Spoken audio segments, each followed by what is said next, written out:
Dum dum dum dum dum dum dum dum. Ba-da-dum. Oh. That's never been done, has it, Frank? No, that hasn't been done by Tim Allen for 10 seasons at all, has it? Ah, that's right. I think I must have forgotten because it's been... Yep. This is me being super hip references. For a show that finished in the 90s. Literally been off the air for decades. But, I thought there would be parallels. I'm Brendan and you're Frank, of course. Correct. And we've got Marty here as well. Yeah, that's right. And, I thought there were parallels between us and Tim the Toolman Taylor. He's a man's man, but he never shies away from discussing core family values. Mm-hmm. And, where he's got Wilson next door, Correct. We've got a podcast where we can talk about the kind of family values that are in the children's television program Bluey. This episode of the Hammerbond Project is called Cruella de Stijl. Never has it been more prominent, the good family values, than in the episode that we're going to talk about today. But, first of all, how are you guys going? You go first. No, you go first. Great for a podcast too. It's like, no, you. Oh man, I managed to see you guys a few weeks back or whatever it was. You guys got to come along to Naomi's first birthday, which was awesome. When we couldn't talk about anything because we can't actually talk anymore. We are only allowed to do it on the podcast. Yeah, save it for the show. I was going to tell... Oh no, wait, I can't. Do you know what I've been thinking about doing? I'm thinking about getting a piece of paper and printing out the scripts for Bluey episodes all in entirety, a big, long, multiple sheets of paper, and then just rolling it up to make it look like a newspaper so I can smack people in the head when they start, stop talking. I was thinking about that, rolled up newspaper. We've already spoken about the episode Dad Baby, and is it in that episode where Chili goes, I'll just get this ready, and she rolls up the magazine? Correct. I think that's what was in my head when I was thinking about it. I think we've just come up with the next piece of Bluey roleplay merch, right? A rolled up newspaper. Yeah. Works on multiple levels. I'll just get this ready. And what's funny about that is now whenever we roll up the magazine or newspaper to tell someone to wait for another episode, that is in itself an example of talking about another episode. I don't get it. But let's move on. Marty? This episode is called Octopus. I tell you what, this has got to be one of my favorites. It's up there, isn't it? This is sort of mid season 2. One of the ones that doesn't feature a lot of the family in great detail. I don't even think Bingo doesn't get any lines. He does. That's a good point. I didn't think about that. I don't think Chili or Bingo are even in this episode. But instead we get to delve into the world of one of Bluey's friends in Chloe and her family. Do I do the bark down? Marty with the bare bones. Bare bones. So really this episode is at its core a socioeconomic commentary revolving around the rendering of different paternal figures, with the eponymous octopus, inverted commas, serving as a metaphor for the chameleonic character of the modern father identity. I think, but seriously, it's about Bluey and Chloe playing at their house, a game called Octopus. Chloe taking it home and trying to play it with her dad, and them trying to figure out a way to create a game that they're both going to enjoy or be meaningful for both of them. And there's just so many nice bits. I just love the various different layers in this one. I think the thing that I come away with most is just like there are different types of dads, and that's okay. Oh, yeah. Because I think, Bren, I don't know if you've said it in the podcast before. I know we've talked about it before, but you've just gone, Bandit is every Australian male. Yeah. He is the uber Australian male. He's the intersection of all the Venn diagrams of just like dads. And it's kind of like a hard, how do you live up to that potentially? He's just got so much good material, and just being able to see another dad in the show who's not another version of Bandit. He's got his whole different character. Most dads I speak to who watch this show, they go, Bandit's the best because A, that's the character they obviously associate with, being the dad of their own respective families, but also that's the dad they want to be. They want to be that dad who's uber involved, who plays games at the drop of a hat, who stays in character, irrespective of how effectively they can actually do that in reality. Now, your point, Marty, about being very different is good, because to this point, the only other dad we've spent really a lot of time with in the show is Pat. And he seems pretty much cut from the same cloth as Bandit in his willingness to go along with all the hijinks. So he's just like slightly further along the same spectrum. It's just like sports, he's just further on that. I think he's slightly more Queensland, really, isn't he? Yeah, that's a good way of putting it. Recently, I joined a group on Facebook that was Bluey fans, but specifically for dads. I think the name of the group is just titled Bandit, in brackets, Dads Group. So all males in there, and one of the questions that come up was people just going, look, be 100% honest here. Which dad is you? Don't just all say Bandit, which one is really you? And this episode, Octopus, got called out multiple times because people were like, oh yeah, I'd love to be Bandit. But really, I'm Chloe's dad. Other people sort of mixture of both, but Chloe's dad got almost as many shout-outs as Bandit himself. I don't think I'd be doing my sister justice if I didn't mention what she has noticed, and it's just Josh, like my brother-in-law. and it is too, isn't it? Like Erin's husband, like just the computer, the factual, I don't know. The research? Yeah, the research. If we get her on as a guest at another episode, I know that newspapers might have to get rolled up, but we'll have to get her take on it because I wouldn't do it justice if I mentioned how perfectly she framed her husband Josh as Chloe's dad. It's really interesting to see the way they frame Chloe's dad, because obviously we have the opening sequence. We have Bandit being the octopus, which I just love. I love whenever the Bluey characters play animals, because there's another episode wherein that gets played up a lot more, and the animators must have had A, hell of a fun time, and B, like an absolute nightmare regearing all their characters to play these different types of animals. But I just love the defocused eyes. Yeah. Floppy arms. The floppy arms are just perfect. There's just so much character. The asynchronous blinking. Yep. Yeah. Just at one point, he just closed two eyes at separate times. Just the dangly arms. The up and down. I'm doing it for a podcast, but cancellation wave of the two arms going off asynchronously. I think the listeners can feel it. I reckon they can feel your impression. So perfect. Must be so much fun doing that. And as I said, he doesn't get any lines. He's just entirely octopus in this.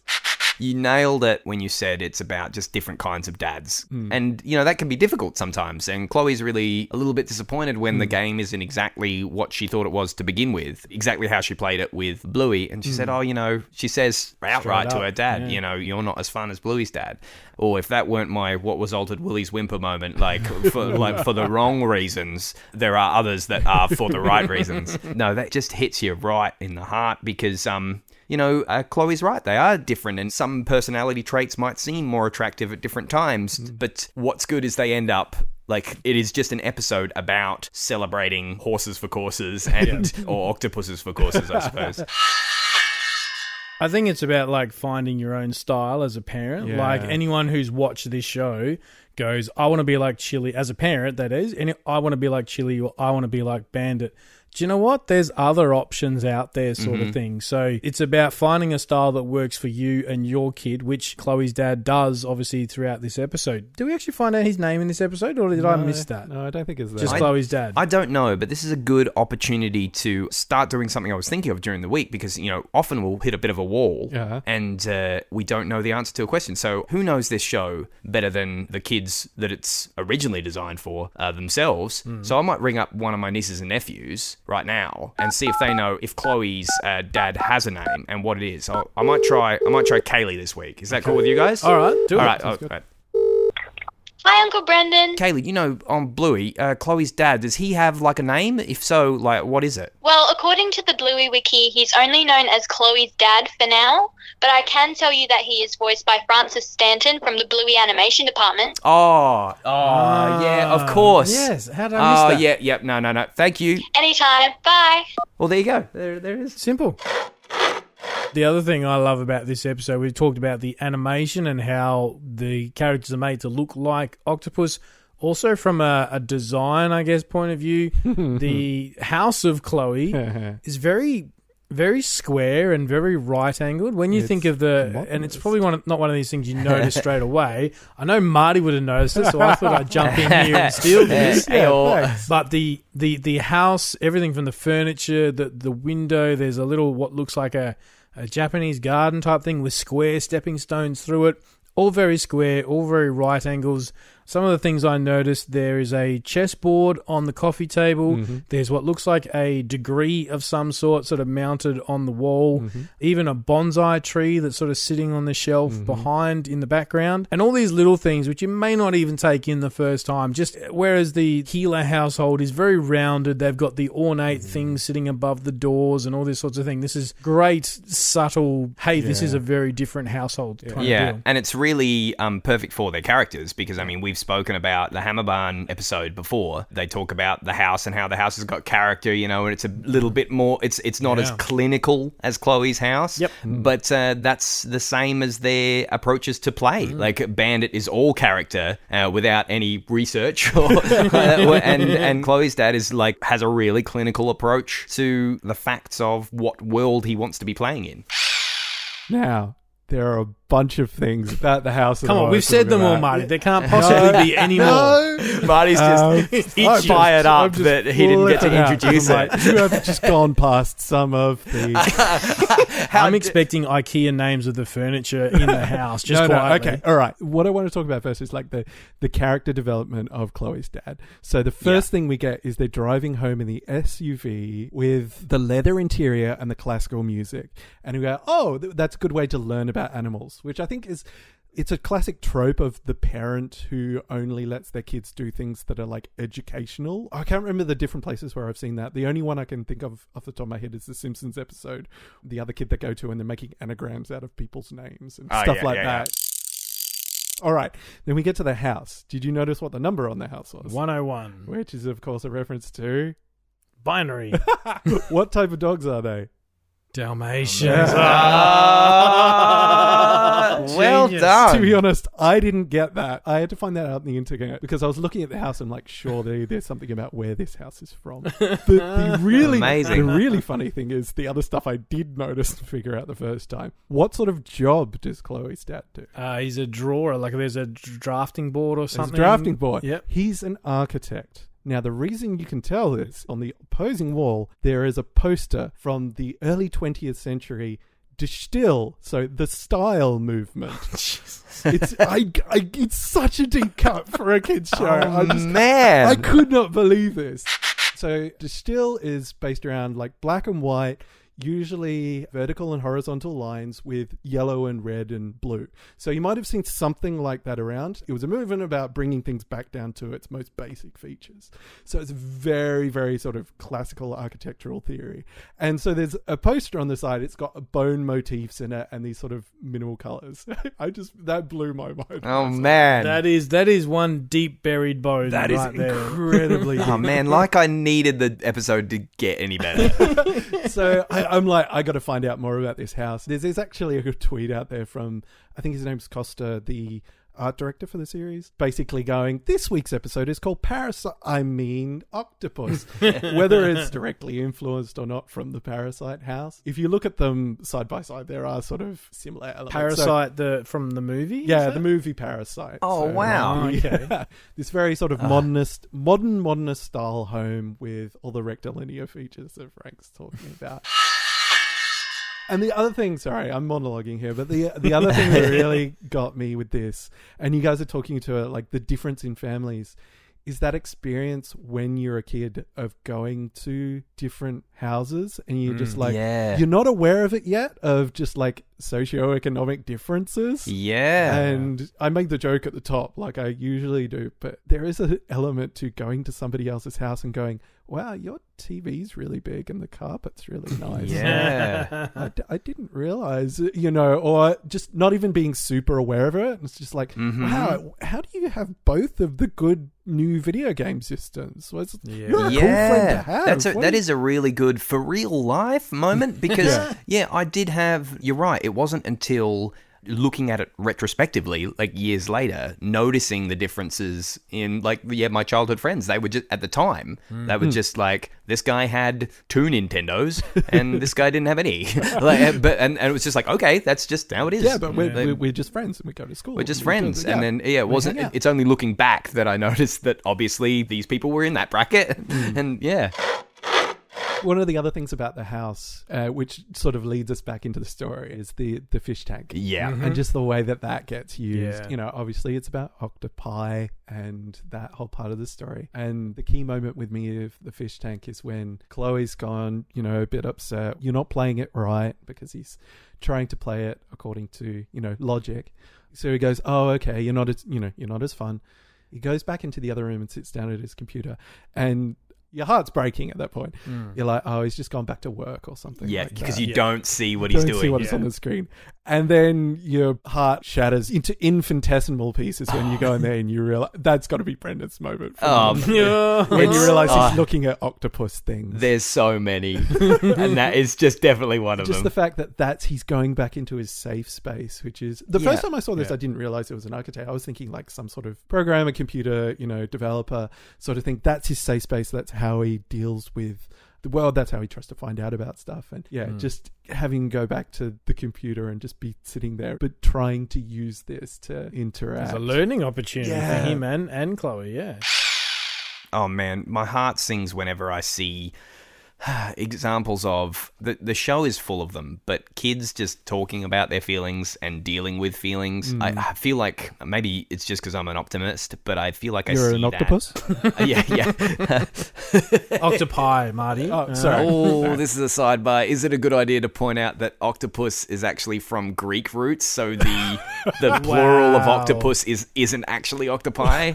Do I point that out, or is that Are you really saying that Chloe's dad is wrong? I'm saying he's wrong. He's done the research. I'm really sorry, but it's actually like some people will even tell you that the plural of octopus is octopodes because it's from the Greek, but actually I think you'll find it's an English word from Greek roots. So the correct pluralization of octopus is actually either octopus, like sheep and fish, or octopuses, because it's not a Greek word, and it's got nothing to do with Latin. So let me get. You guys are talking about famous design-inspired artwork. You're talking about the Greeks and their language. I'm just sitting in the corner making jokes, right? I'm the kid eating glue at the back of the classroom. To be fair, I was asking if it's a good idea if I bring that up or not. And to answer your question, no. No, I won't do it then. I won't bring it up. Don't bring it up.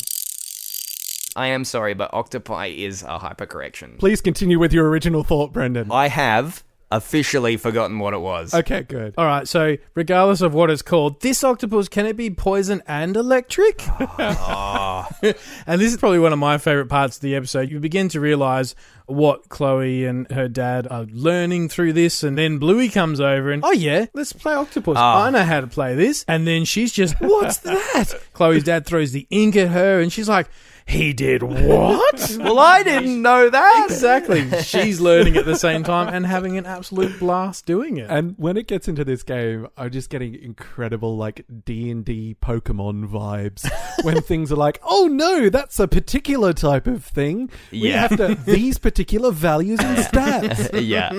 You have to freeze for 4 seconds. Yeah.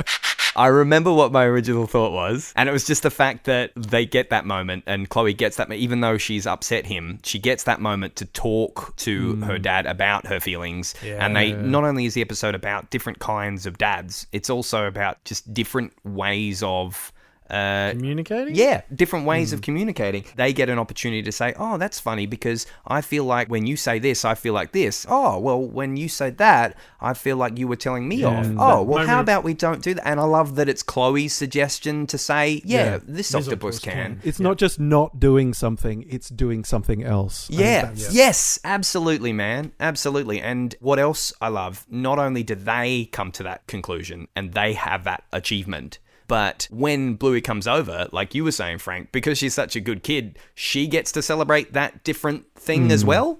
And she's like, well, okay. I don't even know if the soundbite is exactly the same, but she comes to the door. Do you want to play Octopus? Well, okay. And then you have to freeze for 4 seconds. Well, okay. And like, it's not like, oh, this game is different. It's not as good because they found their rhythm. I'll come back to finding their rhythm in a second. But because they found their rhythm, Bluey's actually like, oh yeah, let's do this variation on the game. And when I say finding one's rhythm. You can see that Chloe's dad does it because at the beginning, I love the line, "Oh, this all seems a bit silly. I think I might just be a quiet octopus." And you think that he doesn't really want to play, but he does. He just, it's not the way he does it. Yeah, his style. It's like this social anxiety thing. Yeah. This is, I think this is where you can recognize more of potentially yourself in this other type of dad. I think you get to be different types of people at different times, but it's the case of going, I don't want to have to go in front of a group and do this thing. I'm in this social scenario. I really don't feel comfortable. I'd rather just be, not have to do audience participation.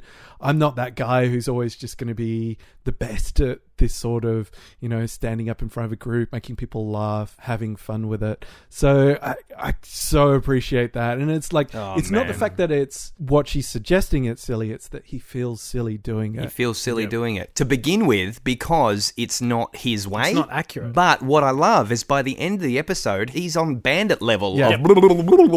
Because it's their style that they're playing and he's confident in that style and he's found it, Found his groove. I was talking before about like this character stereotype of the parent who's always very intellectual and only wants to have learning-based things. Yeah. In a lesser show or in other shows, the sort of conclusion there is, the parent learns to loosen up and just does it the fun way. But in this, it's far more nuanced because it's a compromise between the two things. It's finding, like I was saying at the beginning, you're like finding meaning for both of them. Yep. He's looking for something that allows him to interact with the reality of it and find, interesting rule sets to have as part of that. But at the same time, he's willing to come to the table around the performative aspect, the quote silly bit, the arms and the blah, blah, blah, blah, blah, blah. There are so many moments that bring me to tears. And I mean, I watched it earlier today because I actually decided to do my homework. Hey! And I watched it just going, I know this episode really well. I'll just watch it. And by the end of it, like, why did I do that? I've got things to do. I'm a mess. But just the final beat of the episode when Bluey asks, can this octopus be poisonous and electric? Yeah. And look at each and they other. both look, this octopus can. Brilliant. Perfect. Well, guys, I don't know about you, but I'm not done talking about this episode. But I have to be because, there's a time for everything. And right now, the time is to say thank you so much for joining us. Frank, thanks as always, my friend. Pleasure to be here. And Marty, you just keep on being Marty. I don't know how to do anything else. You just got to find your rhythm, man. You just got to find your rhythm. You know where to find us. Aisle 300. Left at the fake grass. If you hit a flamingo, you've gone too far.